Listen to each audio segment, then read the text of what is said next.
scroll saw is my favorite tool. Almost every project I do these days involves at least part of the project being made on the scroll saw. In fact, I like the scroll saw so much I have two of them. I've worn out several over the years because I've spent hours and hours doing scroll sawing. This tutorial is going to be about scroll saw blades. There are two basic configurations. There's the pin end and the plane end.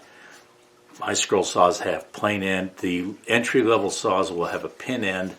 If you already have a scroll saw, then you have one or the other. If you haven't purchased a scroll saw yet, if your budget is large enough, get a saw that takes plane end blades. They're much more versatile.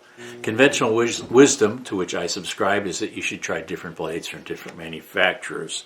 Your favorite brand might be different than my favorite brand. But buy a variety of blades to begin with. Your local supplier, whether it's a big box store or maybe even a hardware store, will have a selection of blades.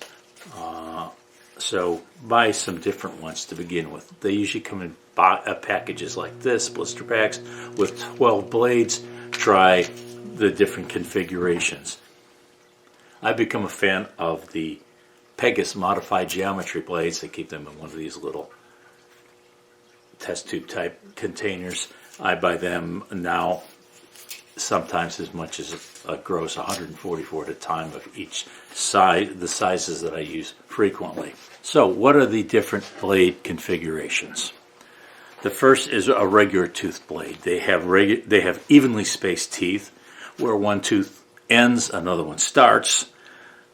They're not as common anymore as the manufacturers have come up with more efficient variations. Skip tooth blades are probably the most common. Rather than one tooth next to the last, they skip a little bit of a space, and that leaves that allows the blade to clean the sawdust easier. Helps the blade cut faster, clear the sawdust better, but they do produce a slightly rougher cut. Double tooth blades are similar in that there's spaces between the teeth. Two teeth are back to back, then one is skipped. It produces a slightly smoother cut, but it doesn't cut as quickly. Reverse tooth blades usually follow the skip tooth or double tooth configuration, but the bottom few teeth are pointed in the opposite direction from the rest. These teeth cut on the upstroke.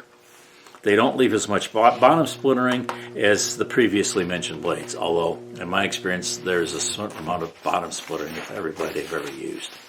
They produce a cleaner bottom cut, but they don't clear as much sawdust. This can slow the cutting and possibly cause the blade to heat up and scorch the wood. Two-way cut blades are similar to reverse, but for every tooth that point downwards, one tooth points upwards.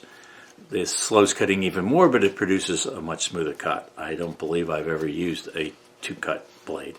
Crown tooth blades have one tooth pointing up connected to each tooth pointing down, giving the teeth a crown-like shape. It creates the smoothest but the slowest cut. Spiral blades are flat blades twisted into a spiral, and they cut in every direction. Makes them useful for projects that too long to spin without hitting the back of the saw arm, but it's difficult to cut straight lines. They're well suited to fretwork projects, but can be challenging to control because they cut every surface they touch. The kerf is wider than that at the same flat bit blade size. And there's premium blades made of different types of steel, different tooth shapes to cut hard, dense wood quickly. Then there's the blade sizes. Generally, the thicker the wood you're cutting, the larger the blade size you should use.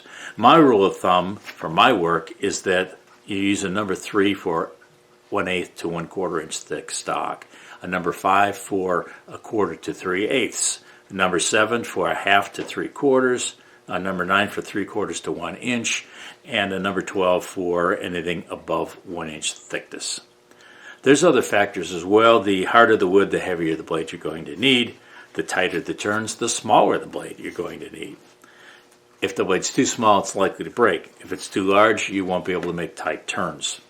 If you have a variable speed machine, you can increase or decrease the speed of the machine to assist with your needs on a particular cut. For instance, sometimes I'll have a blade in the machine that's one size larger than I really need, but I'll turn the speed down a little bit, and then it works just fine.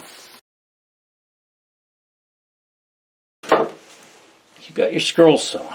You've purchased some blades. You're ready to start cutting, and you've determined you're going to the project is going to be on 3/4 thick material, and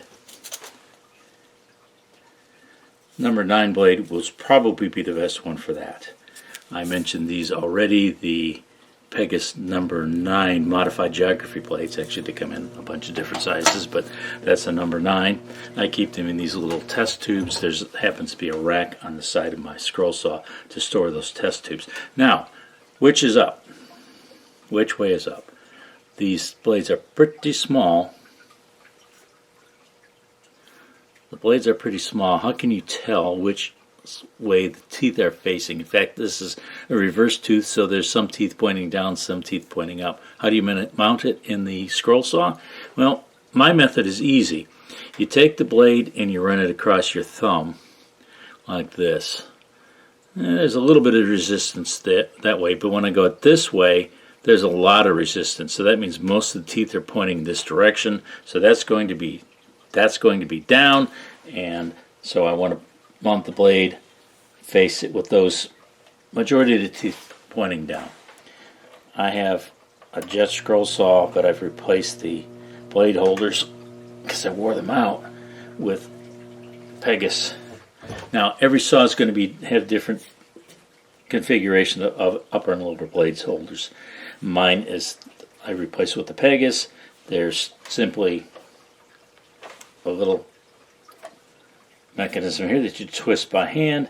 That's it. The blade is tight in the top and the bottom, and then you apply some tension to the blade,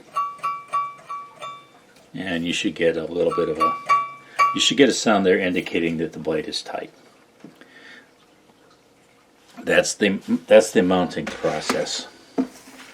The blade should flex slightly side to side, but not a lot. If it flexes too much, I'll take the tension off for a minute. If the blade flexes that's obviously an exaggeration, but if the blade flexes too much, you're not going to have very good control. You should hear a little bit of a note there, and some flex side to side, but not a lot. So that indicates that you have the right tension on the blade.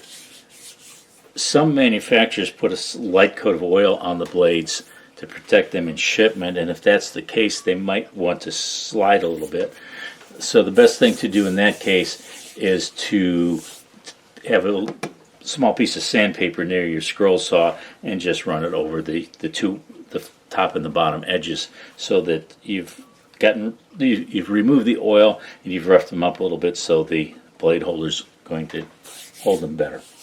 The blade also can start to slip if the end of the blade holder has gotten smooth.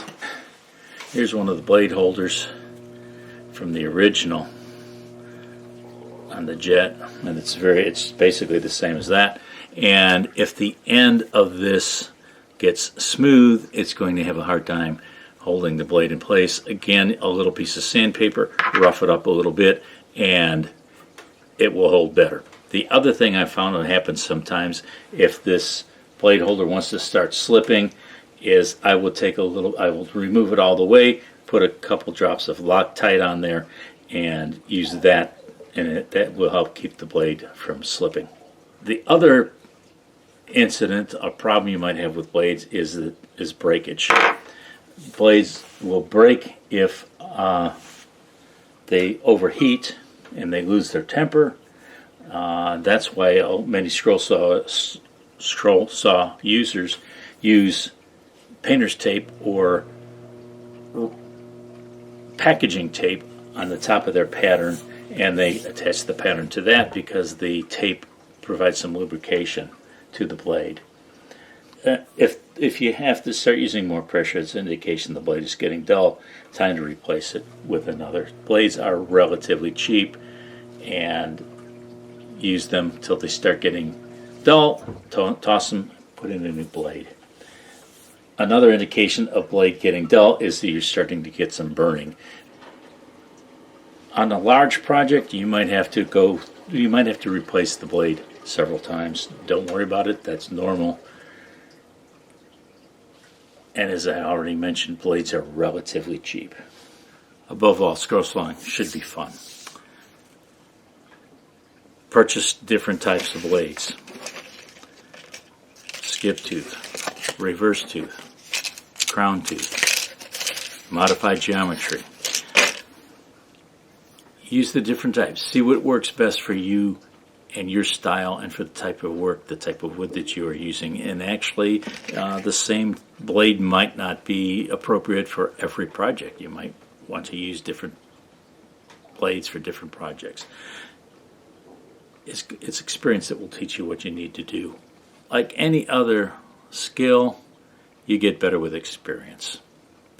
Nobody picked up bought a scroll saw, unboxed it, put in a blade, and made a magnificent looking project the first time out of the box, any more than you can pick up a guitar and start playing it like a pro.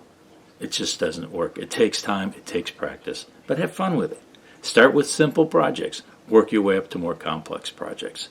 I have lots of project videos. I'm adding them all the time. Pick an easy project to start with and then work your way up to more complicated projects as your skill gets better. But have fun.